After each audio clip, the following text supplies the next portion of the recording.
Hello friends, मैं हूँ साक्षी। स्वागत है आपका अपने ही यूट्यूब चैनल आची वेब में। फ्रेंड्स, आज हम आपके लिए प्राचीन इतिहास के महत्वपूर्ण पर्सन की सीरीज़ का पार्ट 13 लेकर आए हैं, जिसका टॉपिक है गुप्त साम्राज्य। फ्रेंड्स, इस टॉपिक के क्वेश्चंस बहुत ही इंपॉर्टेंट और सिलेक्टेड लिए हुए हैं, जो कि आपके आगामी एग्जामों के लिए बहुत ही बेनिफिशियल होंगे। तो वीडियो को लास्ट तक देखें और बताइए आपने कितने क्वेश्चन सही किए हैं। तो चलते हैं अपनी क्वेश्चन सीरीज़ पे। Let's start. फ्रेंड्स, क्वेश्चन को देखने से पहले हम गुप्त साम्राज्य के कुछ इम्पोर्टेंट फैक्ट्स को डिस्कस कर लेते हैं, जो कि बहुत ही इम्पोर्टेंट हैं। तो सबसे पहले कुषाण और सातवाहन वंशों के राज्य क्षेत्र में आधिपत्य करके गुप्त साम्राज्य की स्थापना की गई, और जो गुप्त साम्राज्य का संस्थापक था उसका नाम था श्रीगुप्त। श्रीगुप्त ने गुप्त साम्राज्य की स्थापना की थी। और उसके बाद हम देखते हैं इसके वंश के बारे में। तो इसके वंश कैसे थे? सबसे पहले जो संस्थापक था वो था श्रीगुप्त। जो श्रीगुप्त था उसका उत्तराधिकारी बना घटोत्कच गुप्त। लेकिन जो श्रीगुप्त और घटोत्कच गुप्त थे वो एक वास्तविक संस्थापक नहीं थे। उनके बाद आया चंद्रगुप्त प्रथम। चंद्रगुप्त प्रथम जो था वो गुप्त वंश का वास्तविक संस्थापक माना जाता है। चंद्रगुप्त प्रथम के बाद आया समुद्रगुप्त। समुद्रगुप्त जो है उसको भारत का नेपोलियन भी कहा जाता है। और फिर नेक्स्ट आया चंद्रगुप्त द्वितीय। चंद्रगुप्त द्वितीय के बाद आए फिर कुमारगुप्त, और कुमारगुप्त के बाद आए फिर संकदन गुप्त, और संकदन के गुप्त के बाद भी अन्य कई शासक आए। उसके बाद गुप्त वंश के जो अंतिम शासक थे वो थे कुमारगुप्त थर्ड। तो ये तो हो गई है गुप्त शासक गुप्त साम्राज्य के वंश के बारे में। अब चलते हैं हम अपने क्वेश्चन सीरीज पर। फर्स्ट क्वेश्चन इज, गुप्त वंश का संस्थापक कौन था? तो इसका राइट आंसर होगा दोस्तों ऑप्शन सी, श्रीगुप्त। श्रीगुप्त जो था वो गुप्त वंश का संस्थापक था। और जो श्रीगुप्त का कार्यकाल था वो क्या था? 240 से लेके 280 ईस्वी तक श्रीगुप्त का कार्यकाल था। और जो श्रीगुप्त की उपाधि थी वो थी महाराज। नेक्स्ट क्वेश्चन, गुप्त किसके सामंत थे? तो गुप्त किसके सामंत थे? तो इसका राइट आंसर होगा ऑप्शन बी, कुषाणों के। गुप्त जो थे वो कुषाणों के सामंत थे। कुषाणों और सातवाहन दोनों के राज क्षेत्रों पर आधिपत्य करके गुप्त साम्राज्य की नींव डाली गई थी। नेक्स्ट, गुप्त वंश के किस शासक ने सर्वप्रथम महाराज धीराज की उपाधि धारण की थी? तो इसका राइट आंसर होगा ऑप्शन बी, चंद्रगुप्त ने। चंद्रगुप्त ने, जो गुप्त वंश का शासक था, उसने महाराधिराज की उपाधि धारण की थी। और जो चंद्रगुप्त है उसका कार्यकाल क्या है? उसका कार्यकाल है 319 से लेके 335 ईस्वी तक। और इनकी उपाधि क्या थी? महाराधिराज की उपाधि थी। नेक्स्ट, गुप्त शासक के दौरान निम्नलिखित में से ऐसा व्यक्ति कौन था जो एक महान खगोल वैज्ञानिक और गणितज्ञ था? तो इसका राइट आंसर होगा दोस्तों ऑप्शन सी, आर्यभट्ट। आर्यभट्ट जो थे वो महान खगोल वैज्ञानिक और गणितज्ञ थे। और आर्यभट्ट ने एक रचना की थी जिसका नाम है आर्यभट्टिम पुस्तक। आर्यभट्ट ने आर्यभट्टिम पुस्तक की रचना की थी, और जिसमें यह बताया गया था कि पृथ्वी जो है वो सूर्य के चारों ओर चक्कर लगाती है, और जो पृथ्वी है वो अपने अक्ष पर घूमती है। नेक्स्ट, गुप्त शासकों की सरकारी या दरबारी भाषा थी? तो इसका राइट आंसर होगा दोस्तों ऑप्शन डी, संस्कृत। गुप्त शासकों की सरकारी और दरबारी भाषा कौन सी थी? संस्कृत भाषा थी। नेक्स्ट, इतिहासकार V.A. स्मिथ ने किसकी विजय से प्रभावित होकर उसे भारत का नेपोलियन कहकर पुकारा था? तो इसका राइट आंसर है ऑप्शन डी, समुद्रगुप्त।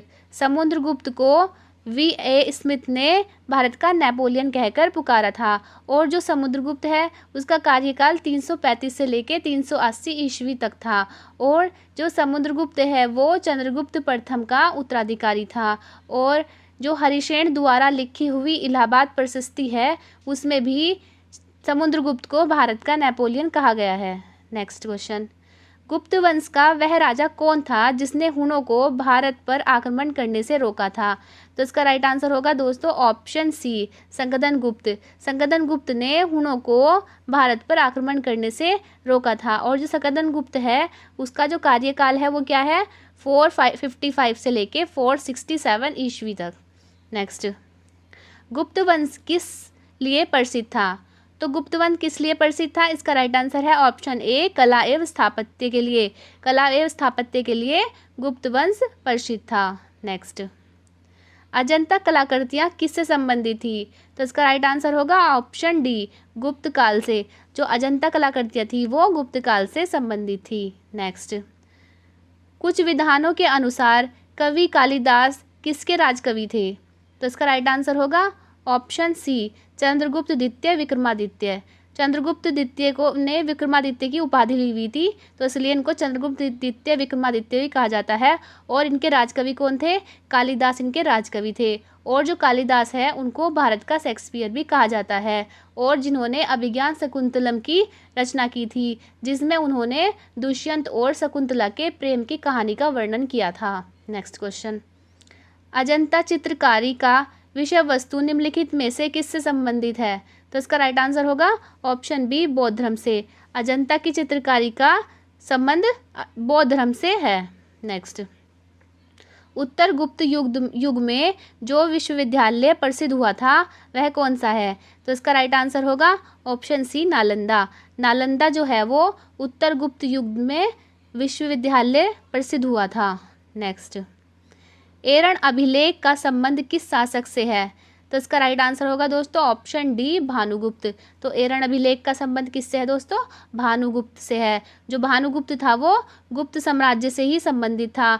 और इसमें जो एरन अभिलेख है इसमें यह लिखा था कि जो भानुगुप्त था उसने हुणों के विरुद्ध युद्ध करते हुए मृत्यु प्राप्त की थी, और उसकी पत्नी ने अग्नि में जलकर सती हो गई थी। तो यह जो एरन अभिलेख है यह सती प्रथा का प्रथम अभिलेख साक्ष्य भी माना जाता है। नेक्स्ट, फाहयान किसके शासनकाल में भारत आया था? तो इसका राइट आंसर होगा ऑप्शन डी, चंद्रगुप्त द्वितीय। चंद्रगुप्त द्वितीय के काल में फाहयान भारत आया था, और यह 399 से 414 के बीच में आया था, और यह एक चीनी यात्री था। नेक्स्ट, भारत संस्कृति का स्वर्ण युग था। तो भारत संस्कृति का स्वर्ण युग कौन सा था? इसका राइट आंसर होगा ऑप्शन डी, गुप्त काल। गुप्त काल को भारत संस्कृति का स्वर्ण युग माना जाता है। नेक्स्ट क्वेश्चन, फाहयान कहाँ का निवासी था? तो फाहयान कहाँ का निवासी था? यह चीन का निवासी था, जो कि चंद्रगुप्त द्वितीय के काल में आया था। नेक्स्ट, सेतु बंध का रचनाकार प्रवरसेन द्वितीय किस वंश का शासक था? तो प्रवरसेन द्वितीय किस वंश का शासक था? इसका राइट आंसर होगा ऑप्शन सी, वाकाटक। वाकाटक जो था उसका प्रवरसेन द्वितीय शासक था। किस गुप्तकालीन शासक को कविराज कहा गया है? तो इसका राइट आंसर होगा दोस्तों ऑप्शन सी, समुद्रगुप्त। समुद्रगुप्त को कविराज कहा गया है। नेक्स्ट, समुद्रगुप्त को किस स्तंभ लेख में शक्रोपम कहा गया है? तो इसका राइट आंसर होगा ऑप्शन ए, कहोम स्तंभ लेख। कहोम स्तंभ लेख में समुद्रगुप्त को शक्रोपम कहा गया है। नेक्स्ट, श्रीलंका के राजा मेघवर्मन ने किस स्थान पर भगवान बुद्ध का मंदिर बनवाने के लिए समुद्रगुप्त की अनुमति मांगी थी? तो इसका राइट आंसर होगा दोस्तों ऑप्शन बी, बोध गया। बोध गया में श्रीलंका के राजा मेघवर्मन ने भगवान बुद्ध का मंदिर बनवाने के लिए समुद्रगुप्त से अनुमति मांगी थी। नेक्स्ट क्वेश्चन, मंदिर निर्माण कला का जन्म सर्वप्रथम कहाँ हुआ था? तो इसका राइट आंसर होगा दोस्तों ऑप्शन बी, गुप्त काल में। गुप्त काल में मंदिर निर्माण कला का सर्वप्रथम जन्म हुआ था, और गुप्त काल में बहुत सारे मंदिर भी बनवाए गए थे। इनमें से कुछ इस प्रकार हैं, जैसे कि एरन का विष्णु मंदिर, सांची का मंदिर, देवगढ़ दशावतार का मंदिर, और भी बहुत सारे मंदिर हैं गुप्त काल के। नेक्स्ट, चंद्रगुप्त द्वितीय ने विक्रमादित्य की उपाधि कब धारण की थी?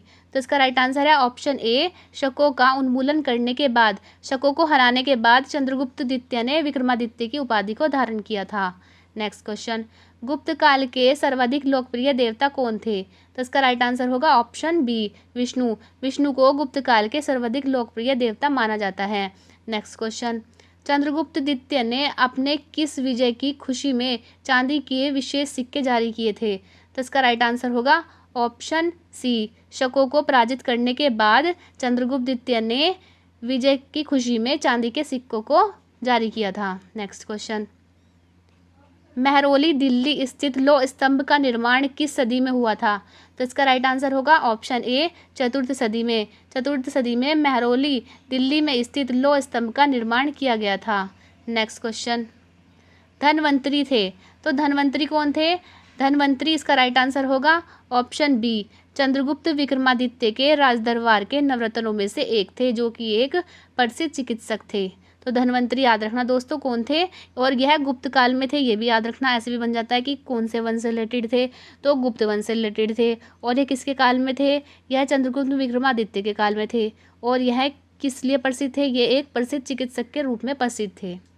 नेक्स्ट, गुप्तकालीन शासक प्रणाली किस प्रकार की थी? ऑप्शन ए, राजतंत्रात्मक। जो गुप्तकालीन शासक की प्रणाली थी वो राजतंत्रात्मक प्रणाली थी। नेक्स्ट, फायान द्वारा रचित ग्रंथ फोक वाओ की में निम्नलिखित में से किसका वर्णन नहीं मिलता है? तो इसका राइट आंसर होगा ऑप्शन ए, बौद्ध धर्म के सिद्धांतों का। फायान की रचना फो कौ की में बौद्ध धर्म के सिद्धांतों का वर्णन नहीं मिलता है। इसके अलावा बौद्ध राज्यों का, गौतम बुद्ध के उपदेश का और बुद्ध मंदिर, स्तूप और विहारों का भी उल्लेख यहाँ पर मिलता है। नेक्स्ट, गुप्त स्थापत्य कला का सर्वोत्कृष्ट मंदिर निम्नलिखित में से कौन है? तो इसका राइट आंसर है दोस्तों ऑप्शन बी, देवगढ़ का दशावतार मंदिर। देवगढ़ के दशावतार मंदिर को गुप्त काल का सबसे अच्छा या सर्वश्रेष्ठ मंदिर कहा जाता है। तो दोस्तों हमारे क्वेश्चंस आज यहीं पर ख़त्म होते हैं। तो यदि वीडियो अच्छी लगी तो वीडियो को लाइक करें और शेयर करें, और कमेंट करके बताएं कि आपको वीडियो कैसी लगी। Thank you.